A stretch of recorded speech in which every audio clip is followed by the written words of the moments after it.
નર્મદાના પૂર વખતે અમે બોલ્યા હતા, આ વિસ્તારોમાં નેશનલ હાઈવે હોય, જીઆઈડીસીઓમાં જે આદિવાસીઓની જમીનો જાય છે એના માટે અમે બોલીએ છીએ, યુવાનો માટે બોલીએ છીએ, શિક્ષિત બેરોજગારો માટે બોલીએ છીએ, જે આ ભાજપ સરકારને ગમતું નથી અને એના માટે આ ભાજપ સરકાર ખોટા ષડયંત્ર બનાવીને અમને ફસાવી રહેલા છે. આ જળ જંગલ જમીન એ આદિવાસીઓની છે. વન અધિકાર અધિનિયમ 2006 અંતર્ગત અમને દાવા હક મળ્યા છે, જે જમીનો અમે ખેડીએ છીએ અને આવનાર દિવસોમાં પણ જેને જમીન અધિકાર સનદ નથી મળ્યા એના માટે પણ અમે લડીશું. એટલે અમે ક્યારે ભાજપ સરકારથી ડરવાના નથી. મારા ધર્મપત્ની છેલ્લા 90 દિવસથી જેલમાં છે અને એમનો આગ્રહ હતો કે વિધાનસભાનું સત્ર ચાલુ થઈ ગયેલું છે અને લોકોના પ્રશ્ન તમારે ઉઠાવવાના છે. એમના આગ્રહને માન રાખીને હું વિધાનસભાના સત્રના લીધે ગુજરાતની પ્રજા હોય કે આદિવાસી સમાજ હોય એમના માટે અમે વિધાનસભામાં પણ લડીશું અને અવાજ બુલંદ કરીશું.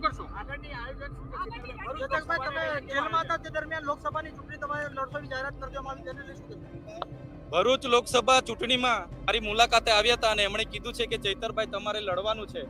એટલે અમારા રાષ્ટ્રીય અધ્યક્ષ જ્યારે કહેતા હોય ત્યારે અમે પૂરી તાકાતથી ભરૂચ લોકસભા લડવાના છે અને ભરૂચ લોકસભા જીતવાના પણ છે. લોકપ્રતિનિધિ છું. મને અહીંના લોકોએ 1 લાખથી પણ વધારે મતોથી ચૂંટાયા છે અને ધારાસભ્ય જેવા લોકપ્રતિનિધિ પર એના વિસ્તારમાં એના ઘરે પ્રવેશ બંધી એ તો દુઃખની વાત છે. આજે દેશની લોકશાહી ખતમ છે, પણ અમે લોકહિત માટે અને લોકશાહી બચાવવા માટે પણ લડીશું અને જે પણ શરતો છે એને નાબૂદ કરવા માટે અમે હાઈકોર્ટમાં આગળ પિટિશન કરીશું. ગઠબંધન રાષ્ટ્રીય કક્ષાના નેતાઓ કરતા હોય છે. 28 જેટલા દળોનું ગઠબંધન છે. આવનાર દિવસોમાં અમે ગઠબંધનમાં રહીને લડીશું અને ભરૂચ લોકસભા હોય કે બીજી ગુજરાતની બીજી લોકસભા હોય, ગઠબંધન જે પણ નક્કી કરશે એ અમને માન્ય રહેશે ને એ રીતના અમે આગળ વધીશું. મુમતાઝબેન પટેલ સ્વર્ગીય અહેમદભાઈ પટેલના પુત્રી છે અને ઘણું સામાજિક કાર્ય પણ કરે છે. એ લોકોની વચ્ચે પણ કાયમ રહેતા હોય છે. સ્વાભાવિક છે કે એમણે પણ લોકસભા લડવાની છે, પરંતુ ગઠબંધન જે પણ નક્કી કરશે એ ગઠબંધનને આખરી નિર્ણય હશે એ રાષ્ટ્રીય કક્ષાના નેતાઓ નક્કી કરશે.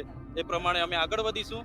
અમારી હાલના તબક્કે ભરૂચ લોકસભા લડવાની પૂરેપૂરી તૈયારી છે અને અમે મજબૂત ઉમેદવાર પણ છે. ભારત માતા કી!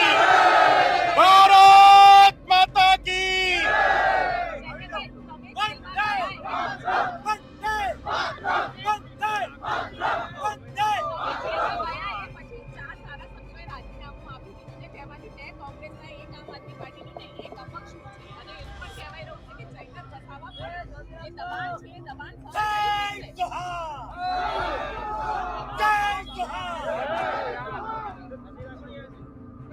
હવે અપક્ષના ધારાસભ્ય કે કોંગ્રેસના ધારાસભ્ય ભાજપની દબાણ વશ આવીને રાજીનામા આપ્યા હશે. ભાજપે અમારા પણ સામ દામ દંડ ભેદ નીતિ અપનાવી જ છે. આ પણ એક રાજકીય ષડયંત્રનો ભાગ જ છે. પણ ચૈતરભાઈ વસાવા આદિવાસી સમાજમાંથી આવે છે, જે સમાજે અંગ્રેજોને પણ અહીંયા હંપાવ્યા હતા. બિરસા મુંડાના અમે વંશજો છે. અમે ક્યારેય ભાજપ સામે નમવાના નથી, પણ પૂરી તાકાતથી અમે ભાજપ સામે લડીશું.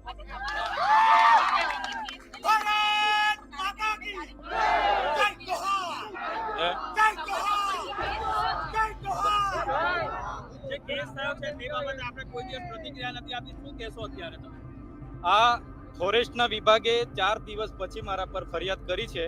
હજુ એ ફરિયાદમાં કોઈ તથ્ય નથી કે કોઈ પુરાવા નથી. પોલીસે એક ઉપજાવી કાઢેલી વાર્તા છે.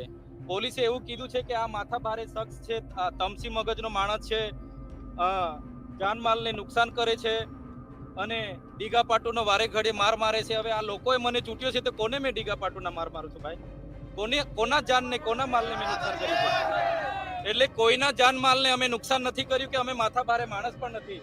અમારે જો માથાભારે માણસ બનવું હોય તો આ વિસ્તારમાં જંગલ ખાતું તો શું પોલીસની બી તાકાત નથી કે પ્રવેશ કરી શકે. એટલે આ પોલીસે અને ભાજપના લોકોએ બનાવી કાઢેલી વાર્તા છે. આવનાર દિવસોમાં સત્યનો વિજય થવાનો છે. સત્ય હાલ પરેશાન થઈ શકે છે, પણ સત્ય પરાજિત નથી થવાનો. સત્યનો વિજય થશે. આવેલું છે નામદાર કોર્ટનો અમે માન આપીએ છીએ, સન્માન આપીએ છીએ. હાલ હું ગાંધીનગર સેક્ટર 21 7મો બ્લોક 7મો રૂમ ત્યાં મારું જે ક્વાર્ટર છે ત્યાં હાલના તબક્કે હું રોકાવાનો છું.